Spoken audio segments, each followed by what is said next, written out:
नमस्कार दोस्तों, मैं एस.के. सर आपके लिए लाया हूँ शिक्षा प्रबंधन का अगला टॉपिक, संस्थागत नियोजन। तो दोस्तों शुरू करते हैं संस्थागत नियोजन।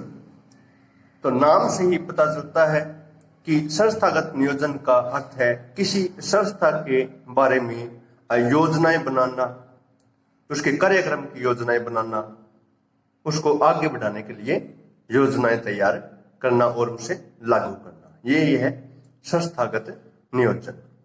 देखते हैं इसके परिचय में संस्थागत नियोजन की अवधारणा, जो क्योंकि हम शिक्षा के क्षेत्र में इसका अध्ययन कर रहे हैं, तो इसमें देखेंगे कि जो शिक्षा के क्षेत्र में संस्थागत नियोजन की जो अवधारणाएं लाया था वह था मुदालिया शिक्षा आयोग। इसे माध्यमिक शिक्षा आयोग भी कहा गया। इसका मैंने गठन भी यहां लिख दिया है। माध्यमिक शिक्षा आयोग का जो गठन हुआ था 1952-53 में हुआ था। संस्थागत नियोजन का अर्थ देखते हैं। नियोजन का सामान्य अर्थ कोई कार्य कैसे, क्यों, कब करना है का पूर्वानुमान लगाना। कि कोई भी कार्य, हम जिस शिक्षा के क्षेत्र में अगर कोई कार्य कर रहे हैं तो उसको क्यों करें और उसको कैसे करें और कब करें, इसका पूर्वानुमान लगाना है। पहले ही भी इसका अनुमान लगा लेना। इसे ऐसे भी कहा जाता है आगे देखने की प्रक्रिया। संस्थागत नियोजन को आगे देखने की एक प्रक्रिया भी कहा जा सकता है। ऐसा कार्य किसी संस्था के लिए अगर किया जाए तो वह कहलाएगा संस्थागत नियोजन, और ऐसा ही कार्य अगर शिक्षा के लिए किया जाए या शिक्षा के क्षेत्र में किया जाए तो वह कहलाएगा शैक्षिक नियोजन। अब देखेंगे संस्थागत नियोजन की परिभाषाएं। इसकी परिभाषाएं वैसे आपको बुक में इसके अलावा जो मैंने दी है उसके अलावा भी मिलेगी, लेकिन मैंने जो इंपॉर्टेंट है, ज्यादातर पूछी जाती है, वे ही दो परिभाषाओं का जिक्र किया है। तो पहली है मेस्सी। प्रोफेसर मेस्सी ने एक अवधारणा दी थी।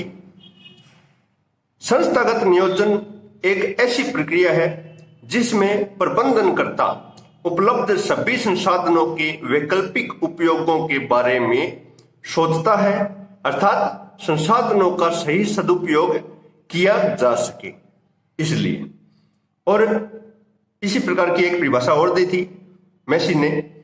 वह नियोजन एक प्रक्रिया है जिसके माध्यम से प्रबंधक भविष्य को देखता है तथा उपलब्ध साधनों से कार्य के विभिन्न विकल्पों की खोज करता है। यानी वह आगे पहले ही देख लेता है, क्योंकि ये आगे देखने की प्रक्रिया है, और उसके अनुसार ही वह कार्य करने के लिए विकल्पों को खोज लेता है। यह परिभाषा दी थी मेस्सी ने।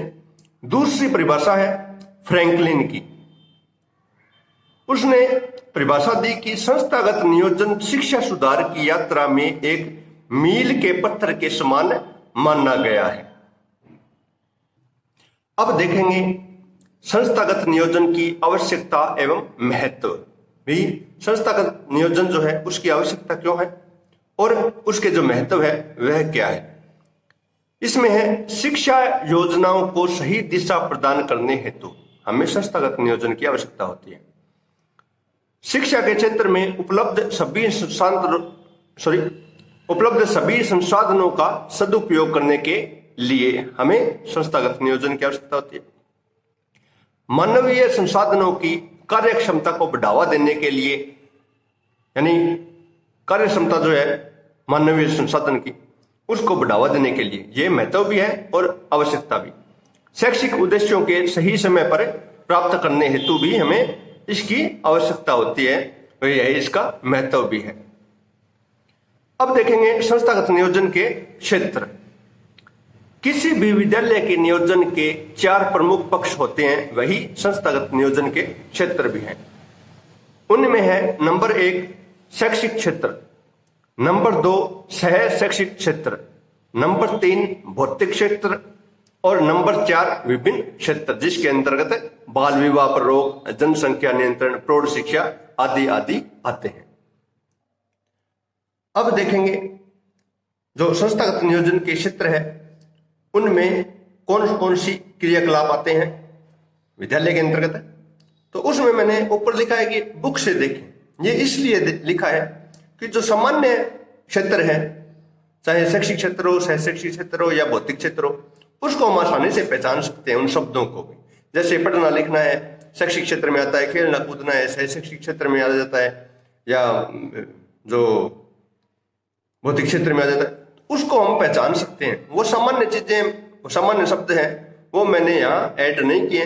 सिर्फ और सिर्फ जिनको हम पहचान नहीं सकते, जिन शब्दों को कि ये शैक्षिक क्षेत्र में आएगा या सह शैक्षिक क्षेत्र में आएगा या फिर भौतिक क्षेत्र में आएगा, उनको मैंने यहाँ लिखा है। तो पहला है शैक्षिक क्षेत्र। शैक्षिक क्षेत्र के अंतर्गत सामान्य ज्ञानवर्ती, विषय समिति, प्रभावी पर्यवेक्षण, भित्ति पत्रिका और श्रुति लेख आदि इस क्षेत्र के अंतर्गत आते हैं। दूसरा है सह शैक्षिक क्षेत्र। इसके अंतर्गत शिक्षण उपकरणों का निर्माण, संपूर्ण साक्षरता, बुक बैंक, अध्यापक अभिभावक संघ, मध्याह्न भोजन की व्यवस्था आदि, ये सह शैक्षिक क्षेत्र में आता है।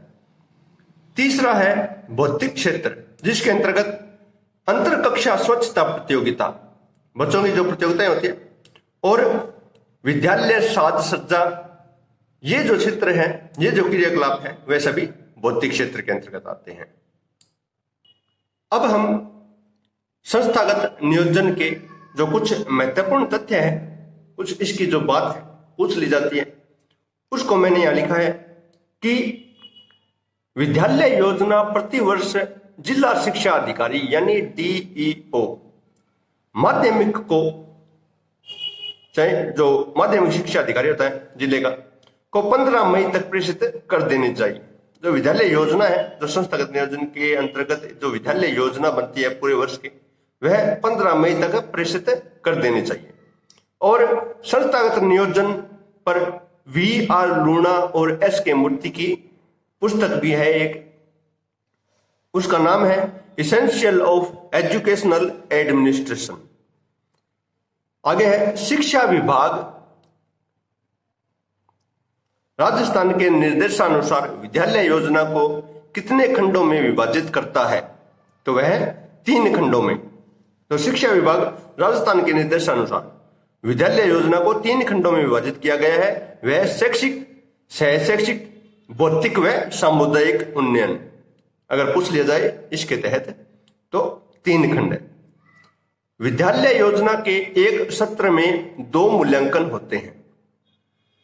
राजस्थान में संस्थागत नियोजन की शुरुआत 1968 में हुई। संस्थागत नियोजन की अन्य परिभाषाओं में ग्लूप महोदय ने दी है। संस्थागत नियोजन एक तरीके से प्रबंधकीय कार्यों का एक समूह होता है, या फिर कहें एक ऐसा समूह होता है जो कि उपक्रम को भविष्य हेतु इस तरीके से तैयार करता है जिससे व्यक्तियों और साधनों के उपयोग या उपभोग का निर्णय उपक्रम के उद्देश्य प्राप्ति में सहायक हो सके।